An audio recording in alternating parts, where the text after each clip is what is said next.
The will of God, देवाची इच्छा, the master key to a fulfilled destiny. पूर्ण झालेल्या आयुष्याच्या ठरलेल्या दिशेची गुरु किल्ली. We'll open our Bibles to Ephesians chapter 1, verse 1. Paul, an apostle of Christ Jesus, by the will of God. इफिस्क्रास पत्र पहिला अध्याय पहिलं वचन. पॉल, देवाच्या इच्छेने ख्रिस्त येशूचा प्रेषित. Praise God.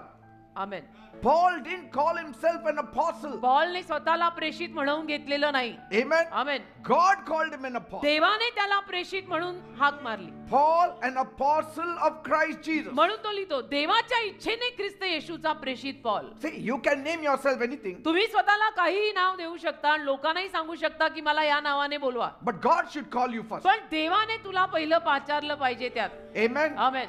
Because purpose is revealed by God. कारण संकल्प देव प्रगट करतो. You are driven from the inside. आतून तुम्हाला ते मार्गदर्शन असतं. Something pushes you. आतून तुम्हाला काहीतरी ढकलतं. If I push you, जर मी तुम्हाला ढकललं it is not by the will of God. तर ते देवाच्या इच्छेत नाहीये. But if God pushes you, पण जर देवाने येऊन तुम्हाला ढकललं it's by the will of तर God. ते देवाच्या इच्छेत आहे. Take the मेरे first जगात. point. पहिला मुद्दा घ्या. God's word. देवाचा शब्द It's a map for your destiny. तुझ्या ठरलेल्या आयुष्याच्या दिशेसाठी नकाशा. God's word देवाचा शब्द is a map for your destiny. तुझ्या आयुष्याच्या ठरलेल्या दिशेसाठीचा नकाशा आहे. You cannot compare the Bible with any other books in the whole library of the बायबलची world. तुलना तुम्ही जगातल्या सगळ्या वाचनालयातल्या एकाही पुस्तकाशी करू शकत नाही. They are all letters. ते सगळे शब्द आहेत, अक्षर आहेत. See, this living word became flesh. हा जिवंत शब्द देहरूप धारण केला. And a name was given, and that was Jesus. त्याला नाव दिलं गेलं जे होतं येशू. So this word that you're holding in your hand, तर हा जो शब्द तुमच्या हातात तुम्ही धरता it is alive. हा जिवंत आहे. Amen. ही दुधारी तलवार आहे. It is the written will of God. ही देवाची लिखित इच्छा आहे. And when you read it, आणि जेव्हा तुम्ही वाचता you understand what He wants. मग तुम्हाला कळतं की देवाला तुझ्याकडून काय हवंय. You understand what He loves. मग समजतं की देवाला काय आवडतं. You understand what He hates. मग तुला कळायला लागतं की देवाला काय आवडत नाही. Amen. Amen. He is showing you your path. देव तुला तुझा मार्ग शब्दातून दाखवतो. It gives clarity for today. आणि आजच्या दिवसासाठीची स्पष्टता तुला देतो. It gives direction for your tomorrow. तुझ्या उद्यासाठीला तुला मार्गदर्शन देतो. Without this word of God, या देवाच्या शब्दाशिवाय you will walk in darkness. तू अंधारात चालशील You will always stumble. आणि नेहमी तू अडखळणार. You will not know the truth. मग तुला सत्य कळणार नाही. You will not know the right way. मग तुला योग्य मार्ग You कळणार will नाही. not know what is right, what is मग wrong. तुला कळणारच नाही बरोबर काय चुकीचं काय. You will not know which is God's word and which is the devil's तुला word. कळणारच नाही मग देवाचा शब्द कुठला आहे काय आणि सैतानाचा शब्द कुठला आहे. But with the word of God, पण देवाचा शब्द, you will walk in your destiny. तो देवाचा शब्द जर तुला कळायला लागला तर तू तुझ्या ठरलेल्या आयुष्याच्या दिशेत चालशील You will put it in practice. आणि तू त्याला सरावात आणशील. Because कारण? God will never back you if you have your own word. जर तुझे शब्द तू चालवत असशील ना तर देव तुला कधीही पाठिंबा देणार नाही. God will back you when you have God's word. देवाचा पाठिंबा तुला तेव्हाच मिळेल जेव्हा देवाचा शब्द तुला चालवत असेल. God will only back His word. आणि देव फक्त देवाच्या शब्दांनाच पाठिंबा देतो. He does not back human word. देव मानवी शब्दांना पाठिंबा देत नाही. Amen. Amen. No word, no success. देवाचा शब्द नाही, यश नाही. No meditation, no direction. देवाच्या शब्दांवर मनत नाही, दिशा नाही. Because destiny demands scripture. कारण यो आयुष्याच्या ठरलेल्या दिशांसाठी शास्त्र वचन असा डिमांड आहे. त्या आयुष्याच्या ठरलेल्या दिशेचा डिमांड आहे. Give me the word of God, I will make your destiny. Paul said Paul बोलला in 2 Timothy 3:16 and 17, 2 तिमोथी 3 अध्याय 16 आणि 17 वचन. all scripture is God breathed. सर्व शास्त्र वचन जे आहे त्यावर देवाचा श्वास फुंकलेला आहे. See? Hallelujah. And that's why this word of God gives me confidence आणि म्हणून हा देवाचा शब्द मला विश्वास देतो that if I apply this word of God, की देवाचा हा शब्द जर मी वापरला God will stand. देव माझ्या बाजूने उभा राहील. This word of God has a standing in heaven. या देवाच्या शब्दाचं स्वर्गात स्थान आहे. See? Jesus defeated temptation with the word of God. येशूनी त्या आलेल्या परीक्षेला देवाच्या शब्दाद्वारे हरवलं. मत्थ्याचा 4 अध्याय. Every time Satan attacked, ज्या दरवेळेला सैतानाने हल्ला केला Jesus responded. त्या दरवेळेला येशूंनी प्रतिसाद दिला It is written. आणि म्हणाले असं लिहिलेलं आहे. Say, it is written. असं लिहिलेलं आहे. Man shall not live on bread alone, मनुष्य केवळ भाकरीवर जगणार नाही, but by every word that proceeds from the mouth of God. देवाच्या मुखातून बाहेर पडणाऱ्या प्रत्येक शब्दावरती मनुष्य जगेल. It is written. लिहिलेलं आहे. Devil, it is written. सैताना असं लिहिलेलं आहे. And the devil did not argue. आणि मग सैतानाने त्यावर वाद घातला नाही. Jesus used the scripture like a sword. येशूंनी शास्त्रवचन तलवारी सारखं वापरलंय. Amen. आमेन. If सपासप हालेलुया. If Jesus being the son of God आणि येशू देवाचा पुत्र असून सुद्धा needed the word त्यांना देवाच्या शब्दाची गरज to पडली. fight against the devil, त्या सैतानाच्या विरोधात लढायला. what about us? Mind you आपलं काय, मग आपण कोण आहे? Let scripture shape your decisions also. शास्त्र वचनांना तुझ्या निर्णयांना सुद्धा आकार देऊ दे. Because कारण God's will never contradict God's word. देवाची इच्छा कधी देवाच्या शब्दाविरुद्ध जात नाही. Write it down. हे लिहून घ्या. देवाची इच्छा, God's will never contradict God's word. देवाची इच्छा देवाच्या शब्दाविरोधात कधीच नसते की देव माझ्याशी असं बोललाय पण ते बायबलच्या अगेन्स्ट आहे. देव असं कधी बोलतच नाही जे बायबलच्या अगेन्स्ट आहे. Feed your spirit with the scripture. आत्म्याला शास्त्र वचन खाऊ घाला. Build your decisions on the word. तुमचे निर्णय देवाच्या शब्दांवरती आधारित घ्या. Fight your temptation using the word like Jesus. आणि मोहपात जे काही येतात ते येशूंनी कसा शब्द वापरला आणि सैतानाला हरवलं तसं शब्द वापरून त्याला हरवा. The word of God has the power to take you where your willpower can never take you. देवाच्या शब्दात एवढी ताकद आहे की देवाचा शब्द तुला अशा जागी नेईल जिथे तुझी विल पॉवर, तुझी इच्छा शक्ती पण तुला नेऊ नाही शकत. If the word of God is full in your heart, जर देवाचा शब्द तुझ्या हृदयामध्ये भरलेला असेल तर fear can never fill your heart. भीती कधी तुझ्या हृदयात येऊ शकत नाही. One verse believed is stronger than 1,000 fears you feel. एका वचनावर तुझा विश्वास ठेवलेला आहे तर ते हजारो भीतींपेक्षा ते वचन मोठं आहे. Thousands of feelings you will have. हजारो भावना तुझ्यात It येतील. cannot stand one word of Jesus. देवाच्या एका शब्दासमोर त्या टिकणार नाहीत. येशूंच्या एका वचनासमोर त्या टिकणार नाहीत.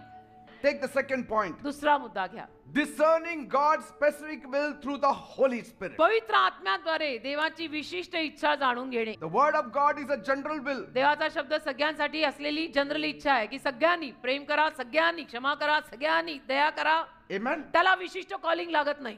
But पण the Holy Spirit gives you your specific पवित्र calling. आत्मा तुला तुझं विशिष्ट कॉलिंग देईल. Because He is inside you. कारण तो तुझ्या आत आहे. He leads you. तो तुला चालवतो. He guides तो you. तुला मार्गदर्शन करतो. The word of God gives principles. देवाचा शब्द तत्व देतो. The Holy Spirit gives direction. पवित्र आत्मा दिशा देतो. Specific direction. विशिष्ट दिशा Go here, go there, do this, do that. की देवाने असं तत्व दिलेलं आहे, आता ते घेऊन इथे जा, तिथे जा, असं कर, तसं कर. The Bible tells what is right, Bible सांगतो हे बरोबर आहे असं करायचं, what is not right. हे बरोबर नाही असं करायचं नाही. हं?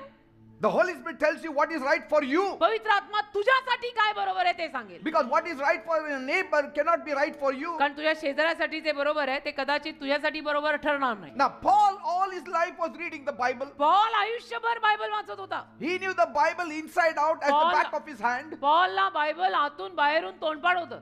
Amen. आमेन. But yet, तरी he was moving in every direction. प्रत्येक दिशेनं तो धावत होता ना. Wrong direction. चुकीच्या दिशेने धावत होता. It is the Holy Spirit that redirected his ministry. पवित्र आत्म्याने पॉलच्या मिनिस्ट्रीला परत दिशा दिली की असं नाही असं कर. Amen. वचन तर तुला माहितीये, बायबल मध्ये काय लिहिलंय तुला माहितीये, पण तू करतोय ते चुकीचं आहे, तसं नको करू, असं कर. What about Simeon? Simon An त्याचं काय? old man तो म्हातारा वृद्ध माणूस Simon. who revealed Jesus to him. येशू कोणी प्रकट केला त्याला? It's the Holy Spirit पवित्र आत्म्याने. who revealed Jesus to you. येशू तुम्हाला कोणी प्रकट केला? Holy Spirit. पवित्र आत्म्याने. Otherwise you wouldn't be sitting here. नाहीतर तुम्ही चर्चला येऊन बसला नसता. Don't say no, but I gave my heart to Jesus. That's how Jesus was revealed to me. त्यात आणि No. असं म्हणू नका, नाही मी माझं हृदय येशूंना दिलं म्हणून मला येशू कळले. तुझा काही सहभाग नाहीये. Then why you didn't receive Jesus before? मग अगोदर का नाही तुला येशू मिळाले? Why 50 मध्येच हा तुला का सापडले येशू? 50शीतच येशू मिळाला असं का? काहींना, सगळ्यांना नव्हे, काहींना 50शीतच सापडला असं का? तुझं योगदान काही नाही, भ्रमात राहू नको. It was the Holy Spirit who revealed to you. पवित्र आत्म्याने तुला प्रगट केलं. And then your tears fell from your eyes. त्याच्यानंतर डोळे भिजायला लागले And आणि then पाणी. you said, Jesus, मग ते forgive म्हणाला, me. येशू मला क्षमा कर. Amen. Amen. That means what? म्हणजे काय? The Holy Spirit can position you in the right place at the right time. पवित्र आत्मा तुम्हाला योग्य वेळेला योग्य जागी ठेवेल. Amen. पोझिशन घ्यायला लावेल की आता माझी वेळ आली, अभी मेरा नंबर लग गया. Praise God. Don't make the Holy Spirit your last resort. पवित्र आत्म्याला तुझा शेवटचा पर्याय बनवू नको. Make him your first voice. पहिला आवाज पवित्र आत्म्याचा. Train your spirit sensitivity. तुझ्या आत्म्याला एक आत्मिक संवेदनशीलता शिकव. Spend time in prayer. प्रार्थनेत वेळ घालव. Spend time in worship. वचनात आराधनेत वेळ घालव. It's not the Holy Spirit that leads your feet. पवित्र आत्मा तुमच्या पावलांना मार्गदर्शन करेल असं नव्हे. It's the Holy Spirit that leads your heart that your feet may walk in the right steps. पवित्र आत्मा तुझ्या हृदयांना मार्गदर्शन करेल जेणेकरून तुझी पावलं योग्य पावलंच घेणार. And when the Holy Spirit leads your step, आणि पवित्र आत्मा जेव्हा तुझ्या पावलांना चालवेल, your destiny need not be relying on guesswork. अशा रीतीनं पवित्र आत्मा जेव्हा तुझ्या पावलांना चालवेल तेव्हा तुझ्या आयुष्याची ठरलेली दिशा म्हणजे तर्क वितर्क करणारे प्रकार नसणार आहेत की मुझे ऐसा लग रहा है की मेरे लाइफ में ऐसा नाही, लग रहा नाही, I'm sure. 100% मला माहिती आहे. Third point, तिसरा मुद्दा, माझा जन्म त्याच्यासाठी झालाय, prayer. कळतं. तिसरा मुद्दा प्रार्थना.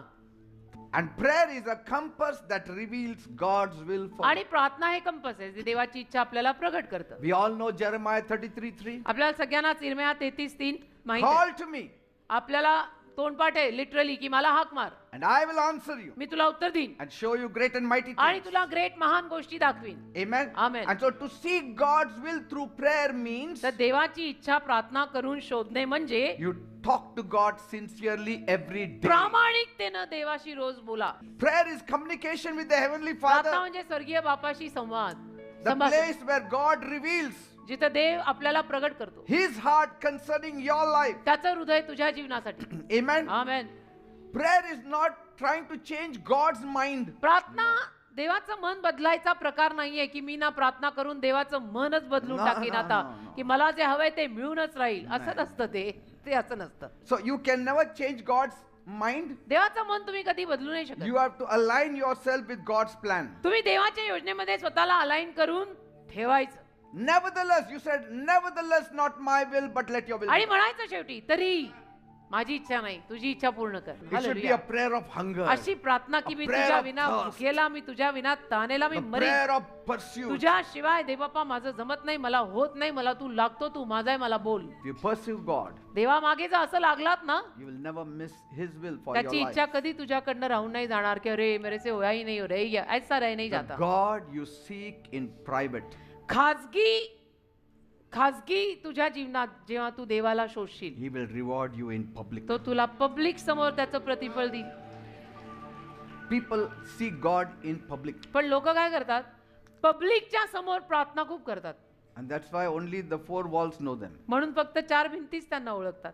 But when you are in the four walls, पण जेव्हा तुम्ही 4 भिंतीत असता, the whole world will know. अख्खं जग तुला ओळखायला लागेल. पहिलं 4 भिंतीत खाजगी रीतीनं प्रार्थना करायला शिक, एकटा पण देवाबरोबर. Destiny is always discovered in the secret place. आयुष्याच्या दिशा नेहमी गुप्तस्थानी प्रगट होतात. And I know a man who kneels down and prays will never walk in confusion. आणि मला माहितीये जो मनुष्य गुडघे टेकून प्रार्थना करतो तो कधी गोंधळात चालणार नाही. Amen. Amen. Everything becomes clear to him. सगळं क्लिअर होतं त्याला. गुडघे टेकून प्रार्थना करणाऱ्या माणसाला सगळं क्लिअर कळतं. Praise God. आमेन.